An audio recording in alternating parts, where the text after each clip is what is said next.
Hello, I'm Fei Kwan and you're watching It's About Youth, where we're speaking to Malaysia's younger generation on the matters that matter to them. Today we're looking at political disinformation ahead of GE15 and the campaigning period. Now with the internet and social media, we can expect the scale of these campaigns to widen even further. And with the rapid spread of information as well as disinformation, we can see that it affects everyone, including the youth, many of whom are active social media users, as well as first-time voters this round. To discuss this further, we have Ng Miao Ling, media policy activist, as well as Haris Zainal, senior analyst at ISIS Malaysia. Thank you for joining us on this show. Thank you.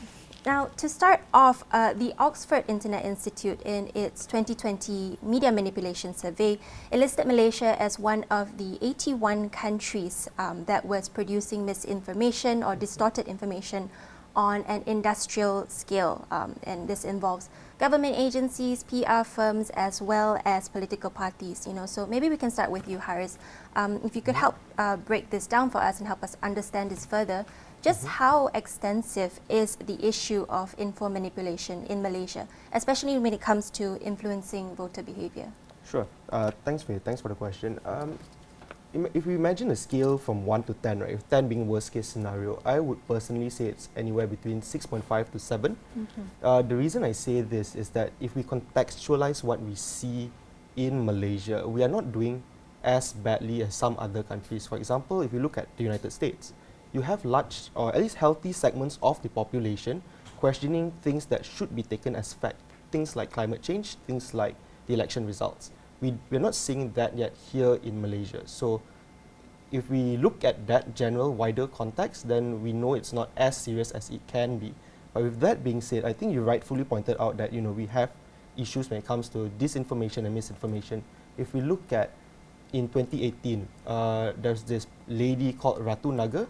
She came on The Wired. There was an interview and she admitted to having controlled at least 80 cyber troopers. And these 80 cyber troopers, they had under their management about 1,000 plus accounts, right? So that is quite concerning. If we look in 2018 as well, the Digital Forensics Lab, which is based in a think tank in Washington DC, they highlighted how there was 17,000 bot accounts sharing pro-government and anti-opposition messaging in the lead up to GE14. So that is also concerning. So I think as a whole, anywhere between 6.5 to 7, I think that's a realistic assessment of where we are right now. We are not doing as badly as some other countries, but the causes for concern are there, I would say. Yep, and we're kind of a bit more on the second half of the scale towards a bit more alarming extent. So now we've touched a bit on cyber troopers, but beyond that, with GE15 approaching, Miao Ling, maybe you can take this.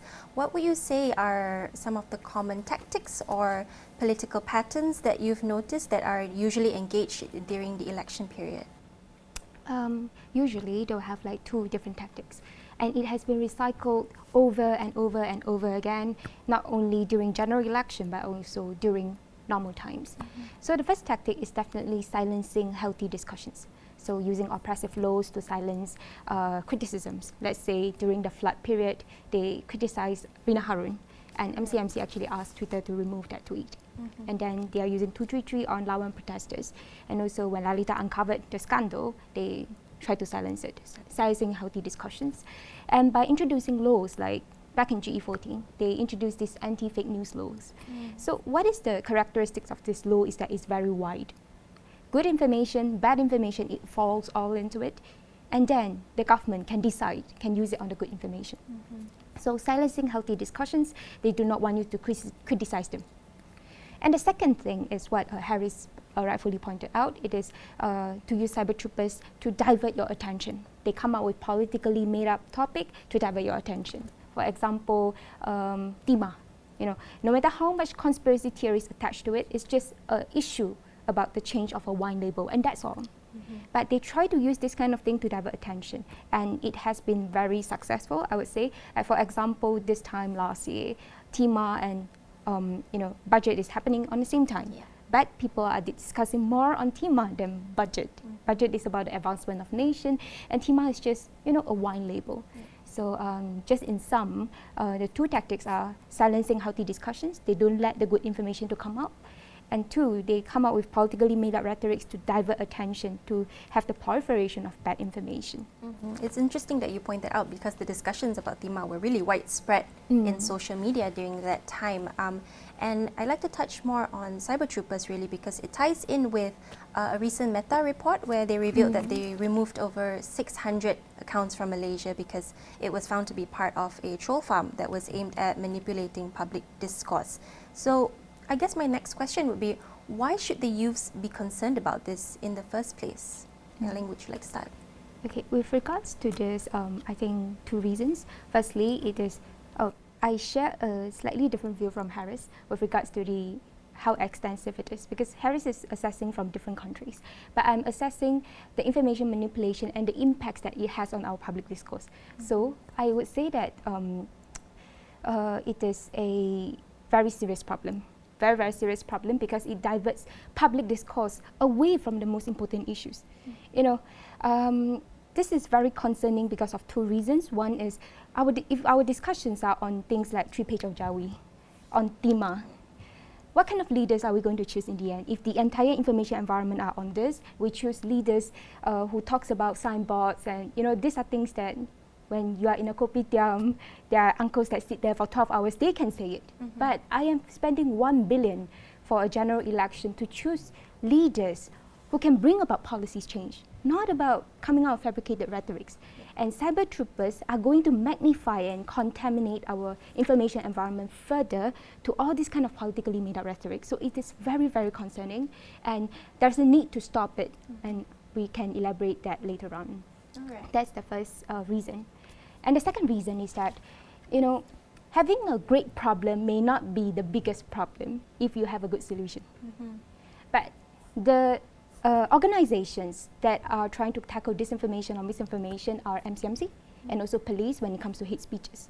But we see that all these organizations, not only that they are not trying to solve the problem, they are making things worse, especially troll farm is associated with the police. And that's why if there is no intervening measures or no progressive government to come in to solve this problem, the entire problem will go down a downward spiral. So that's why it is very, very important for us to call for reforms, to know about these issues and do our decision correctly, especially in light of general election. We'll touch a bit more on what we can do to tackle disinformation and cyber troopers as such in a bit. But Harris, would like to get your thoughts on this. Why should the youths be concerned about disinformation in the first place?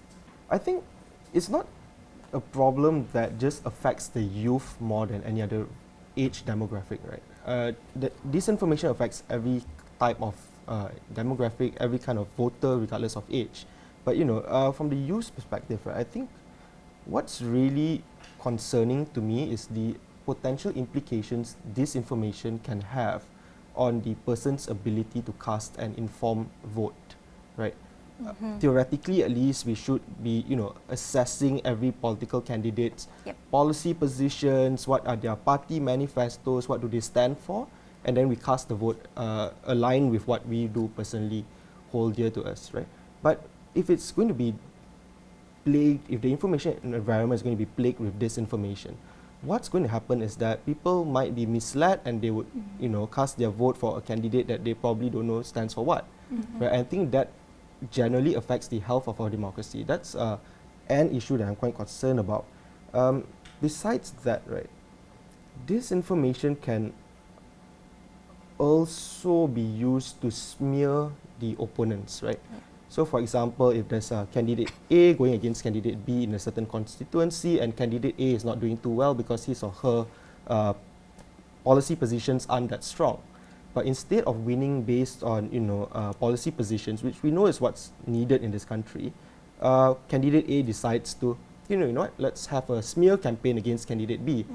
So essentially, it's a race to the bottom in who looks worse, and the ones that look slightly better than the other gets the vote. I don't think that's ideal for the kind of democracy that we want for Malaysia.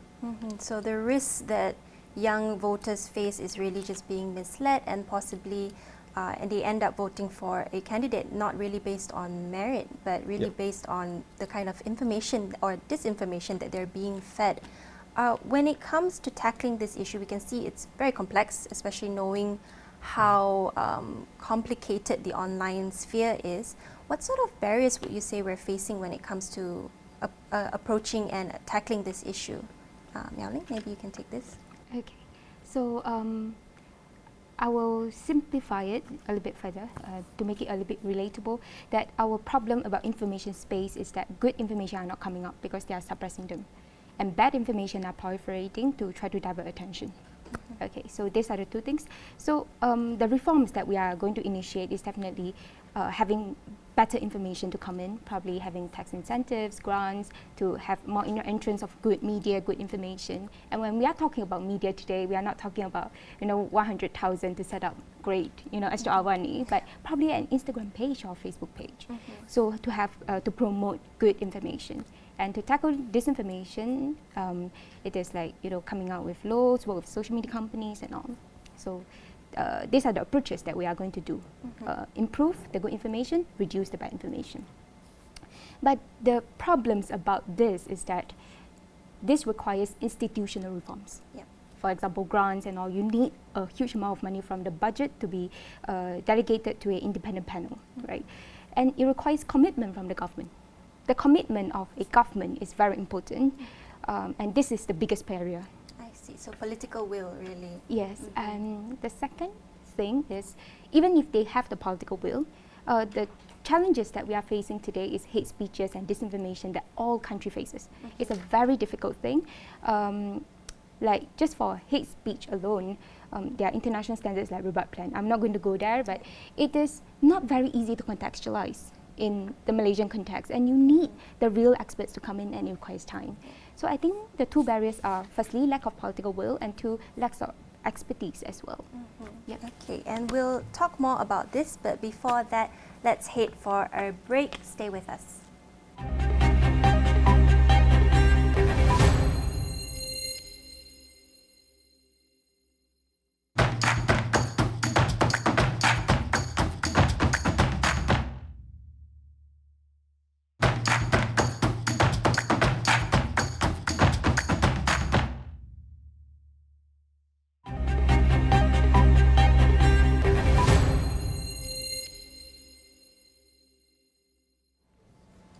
Welcome back to It's About Youth, where today we're talking about political disinformation together with Ng Miao-Ling, media policy activist, and Haris Zainul, senior analyst of ISIS Malaysia. Now, previously we talked about some recurring patterns that we see of disinformation that we see especially during the election period, as well as the risks young voters face as a result of this, alongside some of the barriers we have in terms of approaching and tackling disinformation in the country. Now, moving on, internet penetration and social media usage is at an all-time high in Malaysia. It's estimated that nearly 90% of the population makes use of social media. So we can expect politicians to really ramp up their online campaigns this GE15. Haris, in this context, how crucial is it then for young people to be media literate? Oh, I think it's absolutely important, right? At the end of the day, if you're not media literate, you're going into the information environment blind and deaf, right? It's incredibly problematic if you can't decipher for yourself whether something is true or not, right? So basic fact-checking skills, I think that should be taught in school. If it's not already being taught in school, that is completely important today, right? The second thing, if people are not able to decide for themselves or identify whether a source of information is biased, then they might receive, information that's not necessarily accurate, right? And when it comes to opinions, when it comes to viewpoints in this world, we all know that it's not as simple as black or white, right? Oftentimes it's somewhere in between, in the gray areas. We even know, like, for example, disinformation, right? It oftentimes contains a kernel of truth at its very core, which makes it very believable, right? So all the skills to decide whether something is truthful, whether something is biased, I think that's really, really important.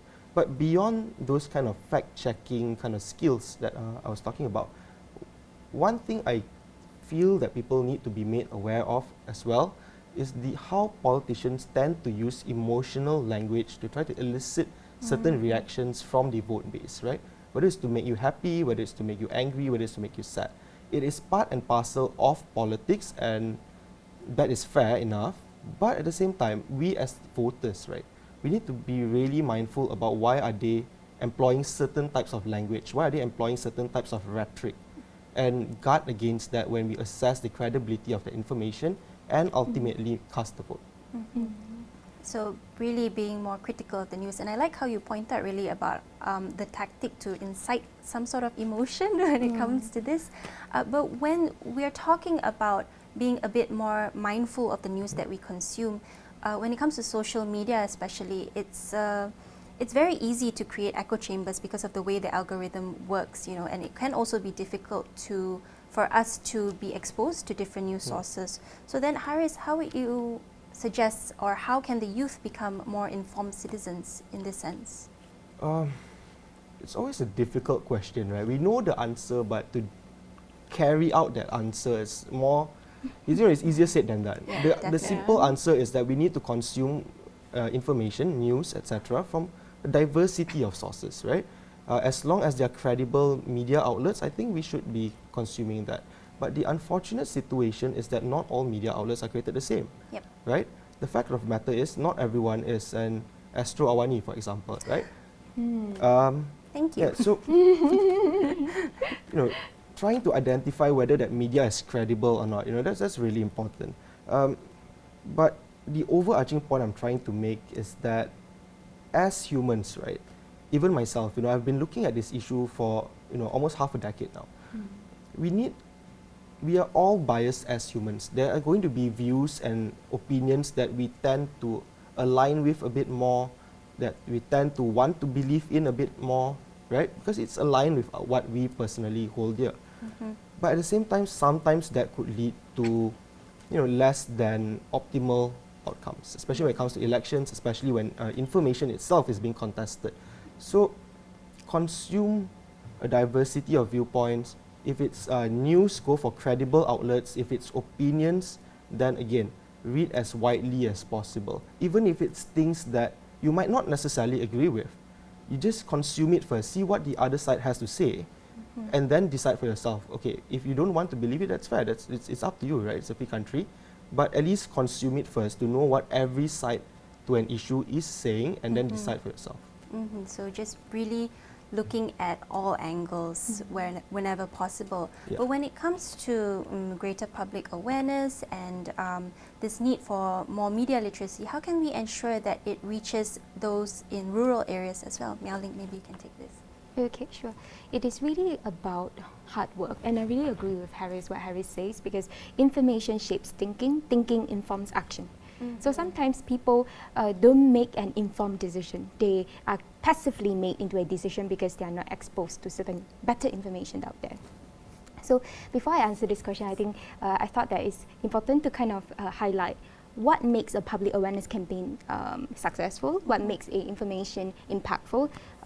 Potentially there are three factors. Is reach, relatability, how relatable it is, and also repetition. You have to keep repeating, like what Harris told me when I first met him about public awareness. So I remember during Sabah State election where I was doing media monitoring in rural areas, really kampung areas, how they get information is there's a preacher, you know, some political parties pay a preacher, not very expensive, 30 ringgit a day. They talk from 10 o'clock in the morning until 10 p.m. at night, and then there will be a lot of people surrounding him, listening to his story. That's the way that they are getting information in, you know, in Sabah, some of the areas. So if this is the only way for them to get the information, we really need to work with NGOs to come up with relatable content, because we know some political parties will blow up race and religion. But relatable content such as how to break out of the poverty cycle, what is the better work opportunities, why reforms are important, and go to every single places and really do the hard work to connect with them, to increase the reach, the relatability of the topic, and keep repeating, so that they have the two sides of information for them to make an informed decision. And that's a good point to point out, actually. But I guess now the question really, beyond reaching out to rural folk, beyond depending on the people themselves for media literacy, where do we start when it comes to legally tackling disinformation? Like, for example, what measures should the next elected government perhaps take to address disinformation and cyber troopers, all without, hopefully, not suppressing free speech? If you'd like to start off first.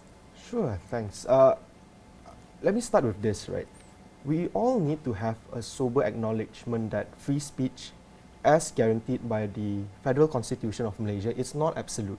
There are legitimate areas where free speech rights can be curtailed. It's very limited, and any kind of curtailment has to be proportionate to achieve its aim, right? In terms of what the next elected government can do, I think, is to view this issue not as misinformation, not as disinformation, not as false information or whatnot, right? Because at the end of the day, if I were to say that this white table is pink in color, which is obviously not true, does that cause any harm to anyone? Yeah. No, right? Unless one of you has like a affinity to this table, but generally no one will be harmed, right? That's the point I'm trying to make. Not all kinds of false information are created equally, and not all types of false information causes harm. We should only seek to regulate false information that causes harm, and done intentionally. So disinformation that causes harm, right? For example, if we want to regulate anti-vaccine content, for example, have a law on anti-vaccine content. If we want to regulate hate speech, have a hate speech law. Don't go around having this overly broad law that is so vaguely worded that it could lead to abuse. It could lead to the chilling effect on free speech rights and things like that. We don't want that anymore. Have specific laws. I think that's what's most important. So not a blanket law that's oppressive and really restricts everyone, but a more targeted law. Yep. Well, when we talk about free speech as well, from time to time we see occurrences of media crackdowns, and as you've mentioned, the media is also still restricted by certain laws. In this sense, how can we push for, in a broader context, how can we push for more open discussions on media reform? Miao-Ling? When I was working full-time as an activist, I think the biggest problem about media reforms is that people are not aware how this problem affects them. Because when people talk about media reform, they think, oh, it's just media freedom lah. It's for media professionals. Like, it's for a problem of Faye, not me, right? So, but the thing about media reforms is about information environment. It's about like what I've been mentioning, like how they are manipulating the information and you are consuming the wrong information for you to be misled into making a decision. So I think to push for more open discussions, I think the media literacy content and the kind of content that media is doing or the public awareness program should be doing is to tell them in a very relatable manner, like DIMA and budget is happening in the same time. Why everything on DIMA? Like the 3-page of Jawi textbook, why is it having such a hoo-ha as compared to Musa Aman being let go scot-free, such as the fake halal logo meat scandal? These are huge issues, right? So these people will start, oh, why? Yeah, people will start realizing that this is a problem. And then they will start discussing about this and what we can do about this. And I would like to just probably correct a stereotype that media reforms is about media freedom. We have moved beyond the 90s where media is the most credible and the most widely used source of information. So the prevalence of social media, where we are getting information from media, social media, online media, self-media, we need to see media reform as a information space where we need to increase good information and reduce bad information. So yeah, that's my response. Okay, let's hope we can start there as a first step. Some very important points made, especially when it comes to media literacy. Let's hope our audience takes notes of that. But unfortunately, that's all the time that we have. Till now, I've been speaking to Ng Miao-Ling and Haris Zainal.